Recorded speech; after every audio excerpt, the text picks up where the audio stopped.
मैं चंद्रशेखर आजाद का सच्चा शुभचिंतक हूँ, प्रशंसक हूँ और सांसद तो वो आज बने हैं, पर एक लंबे अरसे से मैं उनकी कार्यशैली, उनकी मुश्किलों से जूझने की क्षमता और उनके संघर्ष से बड़ा प्रभावित हूँ। रविंद्र भाटी संघर्ष का दूसरा नाम है। चलता फिरता यदि कोई आंदोलन है तो वो रविंद्र भाटी है। एक प्रकृति का नियम है, कोई भी वस्तु या व्यक्ति जिनके गुण समान हो वो एक दूसरे को अपनी ओर आकर्षिट करते हैं। चंद्रशेखर के खिलाफ एक षड्यंत्र रचा गया इस देश में और उस षड्यंत्र का हिस्सा ये था कि गोलियां तक चलवाई गई इनकी जीवन लीला को समाप्त करने के लिए कि हादसों की जद में है तो क्या मुस्कुराना छोड़ दें, हादसों की जद में है तो क्या मुस्कुराना छोड़ दें और जलजलों के खौफ से क्या घर बनाना छोड़ दें और रुकावटें आती हैं सफलता की राह में, ये कौन नहीं जानता लेकिन वो मंजिल पा ही लेता है जो हार नहीं मानता। नगीना सीट ने किसी व्यक्ति को ना जिताया बल्कि विचारधारा को जिताया है। जुल्म के साए में लब खोलेगा कौन, हम अगर चुप रहे तो बोलेगा कौन।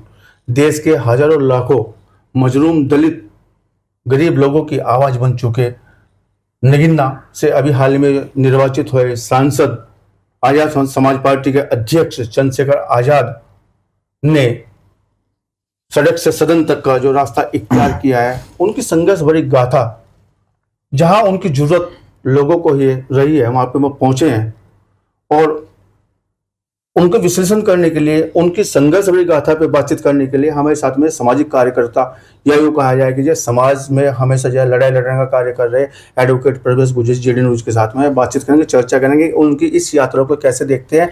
आगाज बेहतरीन अगर है तो अंजाम कैसा रहेगा, इस पर भी उनकी चर्चा करी जाएगी। चंद्रशेखर आजाद को लेकर जो एडवोकेट प्रवेश गुर्जर जी, आपको जेडी न्यूज में बहुत बहुत स्वागत है। धन्यवाद अनुज भाई, आपका भी स्वागत है। हाल ही में जो सदन तक का रास्ता जो है नगीना से इख्तियार किया, चुनाव जीते हैं और बड़े सम्मान से चुनाव जीते हैं चंद्रशेखर आजाद समाज पार्टी के अध्यक्ष।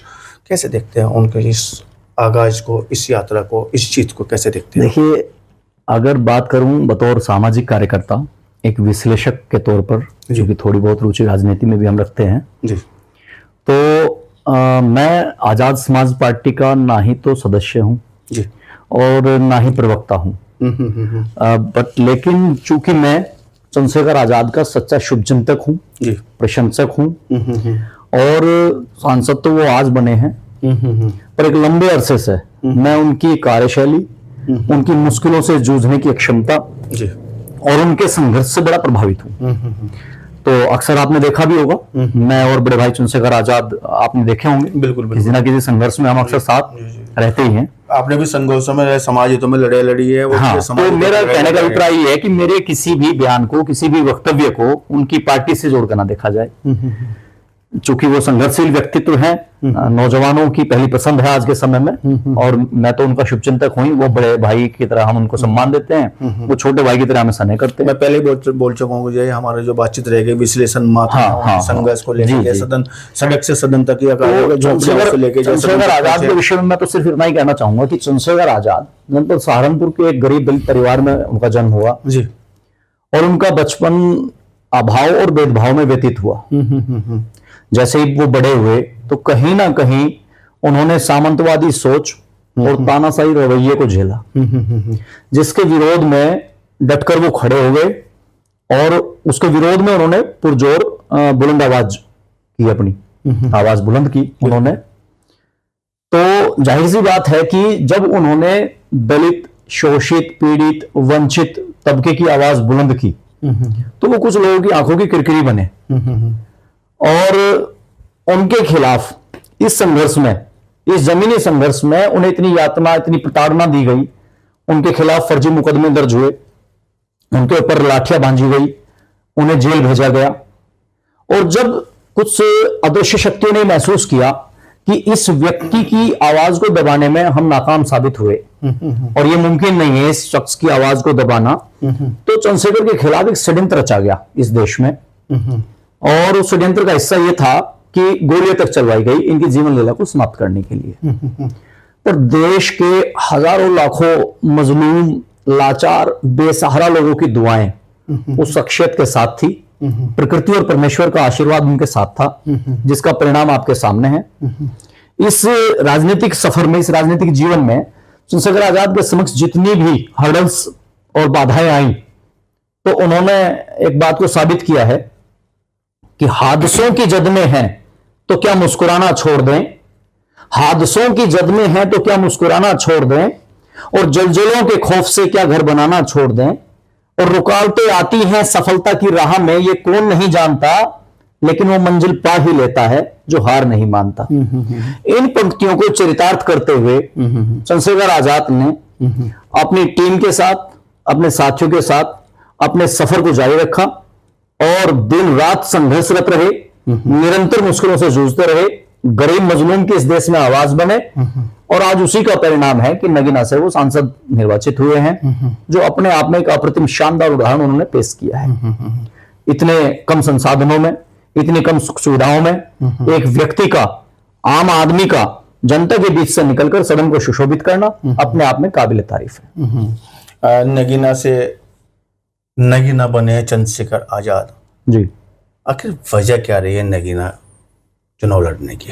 देखिए, पहली तो वजह यह थी कि नगीना एक आरक्षित सीट है, और ये कहने का मेरा अभिप्राय ये है कि जहां बहुतायत ऐसे मतदाताओं की हो जो कहीं ना कहीं उन्हें आरक्षण इसलिए दिया गया क्योंकि वो मूलभूत सुविधाओं से वंचित थे, संविधान प्रदत्त अधिकारों से वंचित थे, उन्हें उनके अधिकार नहीं मिले और वो समाज की मुख्य धारा में नहीं जुड़ पाए, इसलिए उस सीट को रिजर्व किया गया ताकि वो तबका, वो समाज जो बहुतायत में वहां निवास करता है, अपने बीच के ही किसी व्यक्ति को प्रतिनिधित्व के लिए चुन सके जो उनकी पीड़ा, उनकी मुश्किल और मुसीबतों में को गहराई से समझ सकता हो। इसलिए चंद्रशेखर आजाद ने नगीना सीट चुनी ताकि सर्वाधिक पीड़ित वंचित तबका जहां निवास करता हो, उनके मुश्किलों का, मुसीबतों का निदान समाधान करने के लिए चंद्रशेखर जो है उनकी आवाज बन सके। नगीना सीट ने किसी व्यक्ति को ना जिताया बल्कि विचारधारा को जिताया है। नगीना में व्यक्ति की नहीं, विचारधारा की जीत हुई है। नगीना जैसी सीट जहां दो बड़े बड़े महागठबंधन, दो महाशक्तियों के बीच महामुकाबला हो और वहां कोई तीसरा महारथी जीतकर सांसद निर्वाचित हो, तो ये अपने आप में साबित करता है कि नगीना के सम्मानित मतदाताओं ने चंद्रशेखर आजाद की नीति और नियत पर भरोसा जताया है। नगीना देश की राजनीति में प्रयोगशाला साबित होगी, राजनीति की एक प्रयोगशाला साबित होगी, जहां एक नवीन प्रयोग सफल हुआ है, नया प्रयोग सफल हुआ है, जहां एनडीए और इंडिया जैसे महागठबंधन और इतने बड़े बड़े एक मतलब मजबूत स्तंभों को नकार कर सम्मानित मतदाताओं ने एक नई बयार, नई ऊर्जा, नई दिशा, नौजवान को, नई उम्मीद को पंख दिए हैं। तो जाहिर सी बात है आज नगीना में यह सफलतम प्रयोग हुआ है, आने वाले समय में देश भर में इस तरह के प्रयोग दोहराए जाएंगे। गठबंधन के इस दौर में जो नगीना के अलावा जाए और सीटों पर प्रयोग आखिर क्यों नहीं? देखिए, अभी शुरुआत हुई है। आप जब कोई एक चीज हासिल कर लेते हो तो उससे आत्मविश्वास बढ़ता है, आपका भी, आपके कार्यकर्ताओं का भी, पार्टी का भी और मतदाताओं का भी। तो मैं तो ये मानता हूं कि बड़ी सूझबूझ से आजाद समाज पार्टी के अध्यक्ष संयोजक भाई चंद्रशेखर आजाद ने निर्णय लिया और स्वयं चुनाव लड़े, जिसमें कि देश भर में उनके पास जितने भी कार्यकर्ता और संसाधन थे उनको केंद्रित करके नगीना में फोकस किया गया और उसका मतलब विकेंद्रीकरण ना करके ऊर्जा को, शक्ति को, संसाधनों को केंद्रित करके नगीना के लोगों की उम्मीद और अपेक्षाओं के अनुरूप अच्छे से उनकी अपेक्षाओं को जाना गया, करीब से उनकी पीड़ा को समझा गया और एक दूसरे से कोऑर्डिनेशन बना मतदाताओं का और प्रत्याशी का, और जीत मुकम्मल हुई। और आज सड़क पर संघर्ष करने वाला जो चंद्रशेखर आजाद है वो इस वंचित और शोषित तबके के लिए सदन में दहाड़ेंगे। तो मेरा मानना यह है कि पहले से बेहतर समाज को इसका लाभ मिलेगा। मौका मिल सकता था सत्ता के साथ में बैठने का, जाए आखिर वजह क्या रही कि जाए उन्होंने किसी गठबंधन को स्वीकार नहीं किया है? देखिए, व्यक्ति किसी न किसी वसूल सिद्धांत या विचारधारा के साथ आगे बढ़ता है और देश में, दुनिया में जो चंद्रशेखर आजाद की पहचान है या चंद्रशेखर आजाद जैसे संघर्षशील लोगों की पहचान है वो केवल विचारधारा के अनुसरण को लेकर है। चंद्रशेखर आजाद का जो उदय हुआ वो एक विचारधारा को लेकर हुआ कि इस देश में एक बड़ा तबका ऐसा है जो हर जाति और हर वर्ग में है, जिसे उसके अधिकारों से वंचित रखा गया। जो समाज का अंतिम छोर पर खड़ा व्यक्ति है वो कहीं ना कहीं पीड़ित है, प्रताड़ित है, अन्याय और अत्याचार से शोषित है। उस तबके की लड़ाई लड़ने की जो पहचान चंद्रशेखर आजाद ने अर्जित की है, तो वो सत्ता के साथ हाथ कैसे मिला लेते? वही सत्ता जो कहीं ना कहीं जुल्म और ज्यादती में भागीदार है, जिसके रहनुमा, तो उस सत्ता से चंद्रशेखर अगर हाथ मिला लें तो ये मतदाताओं के साथ विश्वासघात होगा। इसलिए चंद्रशेखर आजाद ने अपनी विचारधारा के साथ कोई समझौता नहीं किया और वो गरीब, शोषित, दलित, वंचित, कमेरा, किसान, नौजवान के साथ खड़े रहे। उनके अधिकारों की आवाज पहले भी बुलंद करते थे और सदन पहुंचकर भी इसी अध्याय को दोहराया जाएगा। प्रयोगशाला अगर 2027 के क्रम बात करें कितने सीटों पर जाए, या यूं कहा जाए कि एक मजबूत विकल्प बन के उभरने वाले हैं चंद्रशेखर आजाद 2027 के चुनाव में? देखिए, जहां तक ऑब्जर्वेशन है, राजनीतिक गलियारों में जो चर्चा है, समाज में गाहे बगाए जो चर्चा है, वो ये है कि आने वाले कुछ समय में चंद्रशेखर आजाद इस देश की राजनीति के फलक के देदीप्यमान नक्षत्र होंगे और वो चमकेंगे। इसमें कोई दो राय नहीं है, क्योंकि उनके अतीत से लेकर वर्तमान तक अगर आप विश्लेषण करेंगे उनकी जीवन शैली, उनकी राजनीतिक कार्यशैली का, तो उससे स्पष्ट प्रतीत होता है कि ये भविष्य में नए राजनीतिक मुकाम हासिल करेंगे और हर जाति, हर वर्ग के व्यक्ति को अपने साथ जोड़कर इस देश की राजनीतिक जो व्यवस्था है, जो परिपाटी है, इसमें आमूलचूल परिवर्तन लाएंगे। क्योंकि इसी उम्मीद और अपेक्षाओं, इसी बदलाव की उम्मीद के साथ लोगों ने उन्हें चुना है कि ये व्यक्ति देश में एक ऐसा एक नजीर कायम करे कि हाँ, मठाधीश, बादशाह और ये बड़े बड़े धनाढ्य लोगों से इतर भी एक गरीब आदमी को, एक आम आदमी को चुनकर यदि सदन भेज दिया जाए तो वो कहीं ना कहीं अपने लोगों की आवाज बुलंद करेगा। तो एक नई परिपाटी इस देश में अब आएगी, चलेगी और 2027 में आपको उसके सुखद परिणाम देखने को मिलेंगे। क्या लगता है कि जब बहुजन समाज पार्टी की जाए एक विकल्प बनकर उभर रही है आजाद समाज पार्टी? बिल्कुल, डेफिनेट विश्वास जता बहुजन समाज पार्टी, जाहिर सी बात है, बिल्कुल बहुजन समाज पार्टी अपने आप में दलित, शोषित, वंचित तबके की हितैषी पार्टी कहलाती थी, पर कहीं ना कहीं या तो ये कह लीजिए कि जो पार्टी का नेतृत्व है वो सक्षम नहीं है सड़क पर आम अपने लोगों की लिए संघर्ष करने में, और चंद्रशेखर आजाद ने उस कमी को पूरा कर दिया। और चूंकि आज का मतदाता बहुतायत में युवा है और युवा उस चीज को पसंद करता है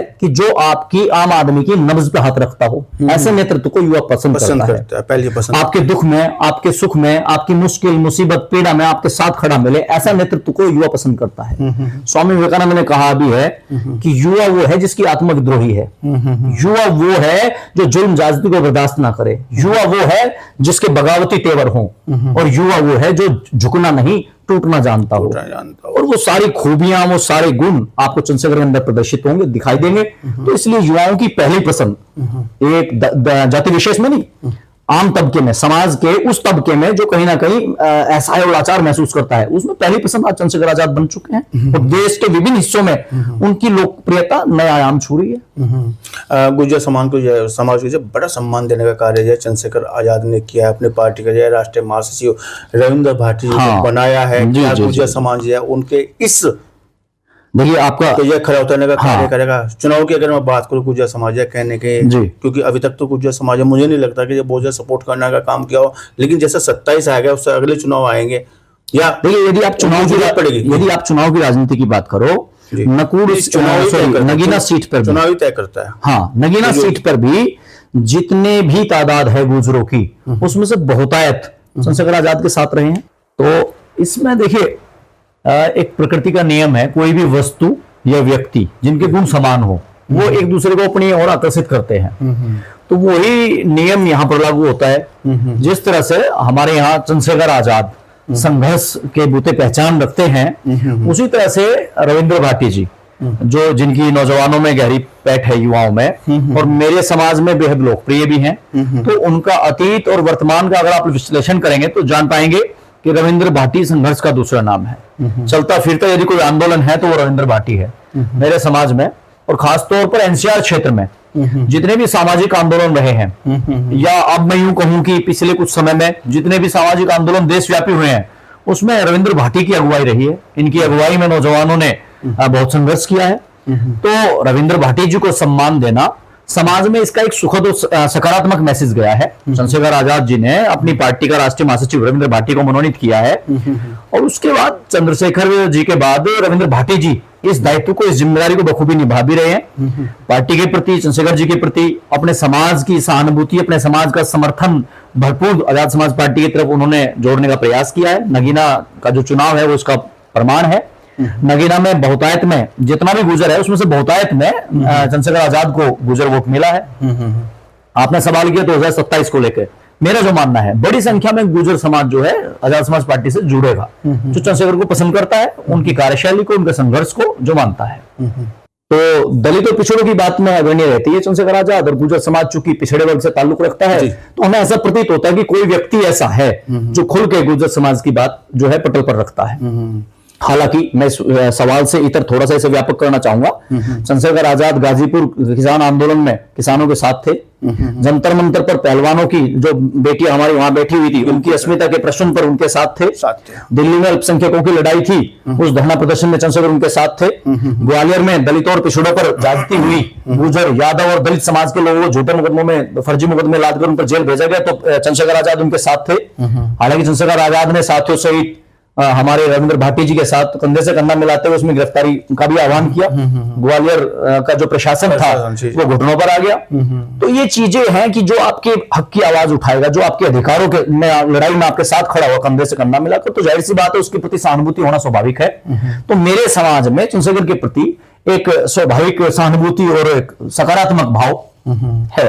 दलित राजनीति का क्या है, विश्व पटल पर क्या है, चंद्रशेखर आजाद क्या प्रोदा बनने जा रहे हैं? कि आपको भी ऐसा लगता है कि जो विश्व पटल पर जिस तरह की जरूरत है दलित समाज, ऐसा क्या लगता है कि बनने जा रहे हैं? जो समाज कहीं ना कहीं मुख्य धारा से कटा हुआ हो, जिस समाज को उसके अधिकारों को देने में कोताही बरती गई हो, जो समाज अपने आप को ठगा सा महसूस करता हो, समय समय पर उस समाज में कोई ना कोई ऐसा पुरोधा हुआ है। पहले कुछ समय साउथ में पेरियार साहब ने लड़ाई लड़ी, उसके बाद काशीराम, माननीय काशीराम जी का जीवन परिचय आपके समक्ष है। बिल्कुल सही।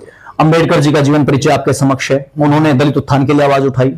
उसके बाद कुछ समय तक राजनीतिक ताकत हासिल करके बहन मायावती ने भी दलित और पिछड़ों के लिए बहुत कुछ करने का प्रयास किया। हर नेतृत्व का, हर व्यक्ति का, हर शख्सियत का एक मुकाम, एक समय होता है।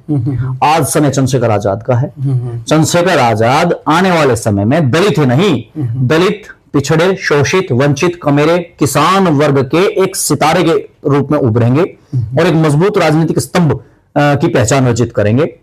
सड़क से लेकर सदन तक इस तबके के लिए, समाज के अंतिम छोर पर खड़े व्यक्ति के अधिकारों के लिए संघर्ष करते आपको नजर आएंगे। ऐसा उनके अतीत और वर्तमान से स्पष्ट प्रलक्षित है। लेकिन जिस तरह से बहुजन समाज पार्टी के युवा नेता जो आकाश आनंद तलक टिप्पणी करते हैं, उसके लिए कैसे देखते हैं? आकाश आनंद, देखिए वैसे मैं बताऊं आपसे, नहीं देखिए, आकाश आनंद चूंकि एक बहुजन समाज पार्टी के आगे आने वाले विरासत के जिम्मेदार कह लीजिए, दावेदार कह लीजिए, उत्तराखंड का शायद उन्हें प्रभारी बहन जी ने बनाया हुआ था, फिर मेरा मानना यह है अनुज जी कि आकाश नाम रख लेने से आप आकाश नहीं छू सकते।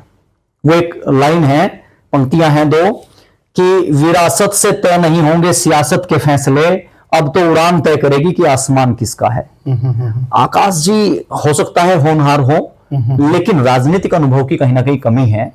अगर वो चंद्रशेखर आजाद के राह में कुछ अड़चने पैदा करने की कोशिश करेंगे या चंद्रशेखर आजाद के संघर्ष को छोटा करने की कोशिश करेंगे, तो उनको मैं स्पष्ट कह देना चाहता हूं कि हवाएं जोर कितना ही लगाए आंधियां बनकर, कि हवाएं जोर कितना ही लगाए आंधियां बनकर, जो बादल घिर के आता है वो छा ही जाता है। चंद्रशेखर अब रुकने वाली चीज नहीं है।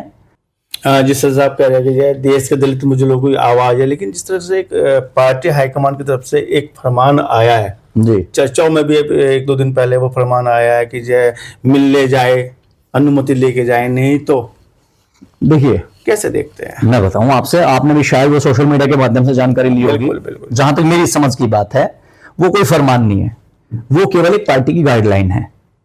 और पार्टी की गाइडलाइन का अभिप्राय ये होता है कि वो कुछ अपने नेता से मिलने के लिए क्या, हाँ मैं बताना चाहता हूं आपसे कि परिवार हो, पार्टी हो, संगठन हो, तो वो बिना पार्टी के अनुशासन, नियम और कायदा कानूनों का अनुपालन किए बिना व्यवस्थित रूप से अपने मकसद को हासिल नहीं कर पाएगी। उनका नियत नेक है, निर्णय थोड़ा सख्त है। कार्यकर्ताओं को तो नहीं, पर बाहर जो उसका गलत एक इंटरप्रिटेशन किया गया है, उसको नेगेटिव भाव में लिया गया है, वो ऐसा कदापि नहीं है।